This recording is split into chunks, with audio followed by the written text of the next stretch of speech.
Hello, ladies and gentlemen. We're here to talk about the Horde. What happens with the Horde now?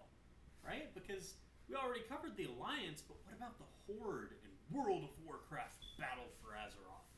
Well, once you get to Zandalar, there's Zandalar, which is like, Golden City, forests, Loa, and dinosaurs and stuff like that. Then you have Nazmir, which is like swamp, and then you have Drustvar, which is the desert area. Now it's important to note this is the first time in a while that Alliance and Horde had completely different leveling zones. This is the first time ever. The only time they ever did anything kind of like this was in Warlords of Draenor, where you had different starting zones, but you leveled the rest together.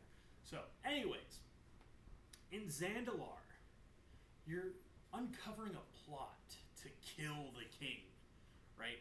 They want to kill the King Rosticon, right? They want to kill King Rosticon and take it over. Why?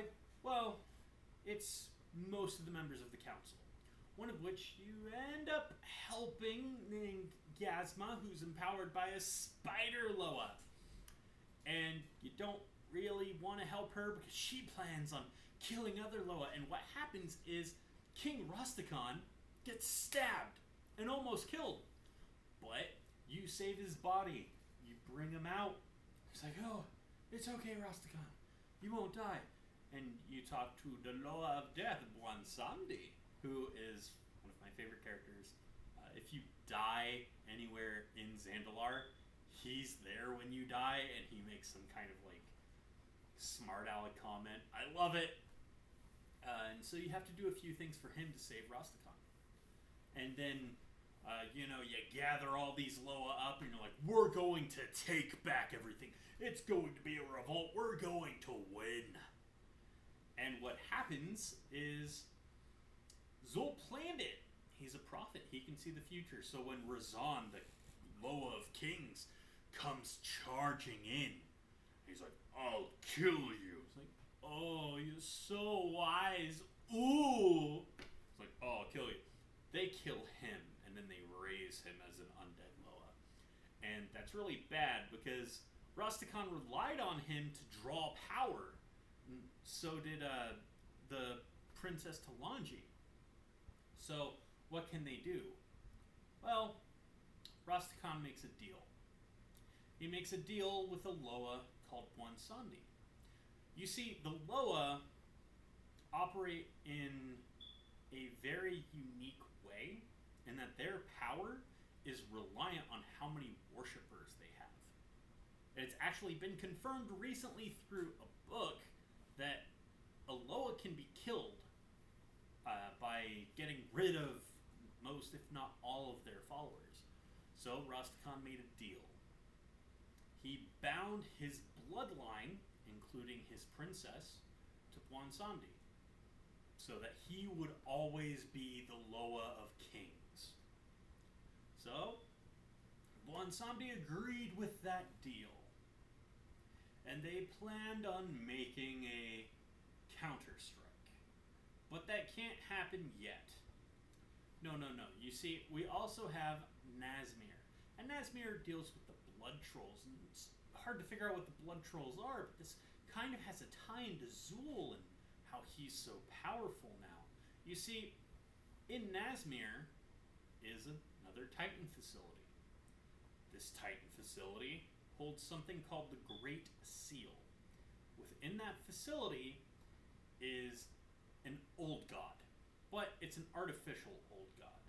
The Titans, I think, were experimenting, or at least their constructs were, and they created Gahun, the blood god. And Zul's kind of like, all of his followers worship him. These trolls, these blood trolls worship him. And also in Nazmir, there's a big Loa called Torga. Huge turtle gets slaughtered. So the followers, the Tortolans, they're like, oh, well, she's dead, so we've got to make a trek. So it's okay, we'll help you. That's essentially it, right? Like, they're trying to bring out Gahun. You do a little bit of fighting. I did a little horde, so I don't know much. So that's pretty much it for Nazmir for now. Then over in Vol'dun, that's you'll find a lot of sand trolls, and the reason why is those people were sent there to die because they were criminals. But Vol'dun wasn't always a desert. In fact, Vol'dun used to be lush. It used to be a lot like Zandalot. The reason why Vol'dun became a desert is because of a big war. A war of the sands, essentially. You see, the old gods have these minions called Cathraxi. And they're these big honking mothers with crab claws and everything. They're really, really powerful. They're more powerful than most demons, so this thing was really strong. It takes armies to kill these things, right? And in fact, in one case, a Titan Keeper, I think a Titan Keeper died fighting one, or at least lost their hand when they fought one. But the Cathraxi was brought to life, so Aloa used all of her power to kill it. But upon killing it, Vol'dun became a desert. And the Loa was kind of like a snake Loa. And there's two main races in Vol'dun. There's the Volpera, little fox people, and there's the Sethrak, snake people. They're super fun.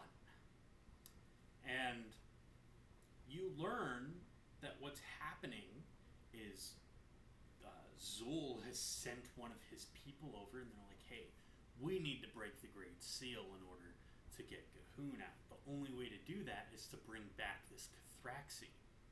The Cathraxi isn't dead, is it? It's like, no, it's sealed away. You need 3 stones. Well, sadly, they get a hold of all 3 stones and they unseal the Cathraxi. Much to the dismay of Volpera and stuff. Like, you try to stop them, but you get beat every step of the way. And so there's this like final big fight with the Horde, and Zul's like, oh, bring it on, Rastakhan. And he's fighting Rastakhan, and it's another Gul'dan situation from the movie Gul'dan. Why did I say Gul'dan? It's another Gul'dan situation where, you see Zul is like this broken old man, but he's pretty buff, and he's giving Rastakhan a fight for his money. I'd only be able to say that the reasoning for that is because he's empowered by G'huun. And Rastakhan's like, yo, Bwansamdi, you're supposed to help me, bro. And so Bwansamdi helps him, and he also raises an army of undead stuff to help the fight. Rastakhan's still getting his ass kicked. It's like, Bwansamdi, are you going to help me, or are you going to lose your kingdom too? So Bwansamdi gives him full power, and as he's fighting Zul, he kicks Zul down into fire, but that doesn't stop anything, because the Cathraxi breaks the seal. The final seal is broken. G'huun is technically freed now, which leads us into the Titan facility Uldir. And even Magni realizes we have to come in here and stop it. And you fight a few things and you realize, like, okay, well, it's a bunch of Titan stuff. That's it.